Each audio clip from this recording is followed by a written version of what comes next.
Good morning guys! Right now, nandito tayo sa OWACS Complex here in Ortigas Extension. Alam nyo ba na meron tayong isa sa pinakamaganda na second hand and quality car dealership na makikita mo dito sa OWACS Complex, which is, ito yung Autobase. Yan. Guys, the good thing about Autobase, makikita nyo rito iba't ibang klase ng kotse, iba't ibang klase ng SUV, iba't ibang klaseng collections. Meron tayo dito ng Toyota, Mitsubishi, Ford, Hyundai, BMW, at marami pang iba. And let's find out. Pakita ko sa inyo kung gaano kaganda ang mga unit dito sa OWACS Autobase Dealership. God bless you. Ayan po. Guys, right now, like you see here, this is the OWACS. Pansinin nyo, this is a big complex na puro automotive ang makikita nyo. Together with shout out sa isang pinaka malupit nating head of security, Kuya Edward. Ayan. Dahil wala pa po yung mga friend natin na owner nitong Autobase. Ayan po, this is Autobase Car Exchange, which is tied up with JDB Vehicle Trading, guys. I'm so grateful for Kuya Noy Andres, the owner of Autobase, the Andres family, for this kind of opportunity, and big blessing for marketing all of the unit here.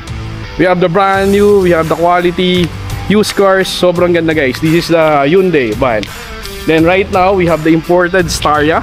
Grabe guys, maniwala kayo, this is one of a kind. Napaka-rare nito. The good thing about this Staria, limited po siya at nag-iisa lang to sa Pilipinas right now.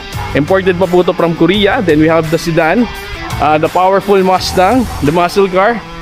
Ayan po, makita nyo, it's a 6.0 liter. Then the sports car of BMW. We also have the Toyota 86. Ayan po. Then together with the iconic executive BMW, which is kung titingnan natin, double check natin, ito po yung mga itsura ng unit sa loob. Sobrang sariwa guys, parang almost brand new. Ayan po, kasi talagang ingat na ingat po yung mga may-ari nito. One of the executive car here, 318D, the Toyota 86, then the BMW. Ayan po.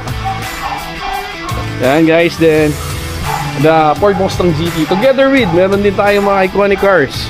Ayan, we have the Jaguar collectible cars, a classic Jaguar, a classic BMW, and then we also have another one here.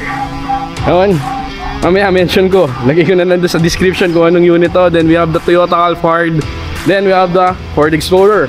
Guys, ganyan kalulupit at kaganda ang mga unit dito sa Autobase. Ayan, owned by Brother Noy Andres and the Andres family. Ayan. And guys, pakita ko naman sa inyo right now, papakita ko sa inyo, nakaka-excite. Meron ditong Toyota Tacoma lang naman, na which is brand new Tacoma na imported fresh from the US. Ayan po, it's a V6 engine, powerful engine, na kung saan bibigyan ka ng magandang laban sa off-road. And together the Mitsubishi Montero Sport, eto hoping na makuha natin in the near future. Kaya Noy, pag-usapan natin to. Then together with the X5, the BMW X5 here, the CR-V, then the Subaru Forester. Panalong panalo to guys, one of the icon ng Subaru. Then syempre the iconic Fortuner, the #1 SUV in the market right now. And guys, here in OWACS guys, hindi lang tong Autobase na makikita nyo. Together, nandito rin ang Changan, nandito rin ang Hyundai, nandito rin ang Honda, nandito ang Chery, nandito ang Proton. But ang highlights nito, kailangan pumasok ka sa loob para makita mo tong Autobase. Dahil grabe yung future plan ng Autobase guys. Sobrang visionary ang mga Andres family, especially Kuya Noy, Kuya Roy Andres, na eto yung pinaka future plan na magiging outcome nitong mismong dealership na to. And for me, to God be the glory for Autobase, more client and more people to help for their vehicle purchase. God bless you all guys. This is the Top Salesman guys, and hoping na nakasubscribe ka dito sa video na to para marami ka pang makita ng exciting video na i-upload ko in the near future. To God be the glory. Thank you all guys. Have a nice day. Bye bye.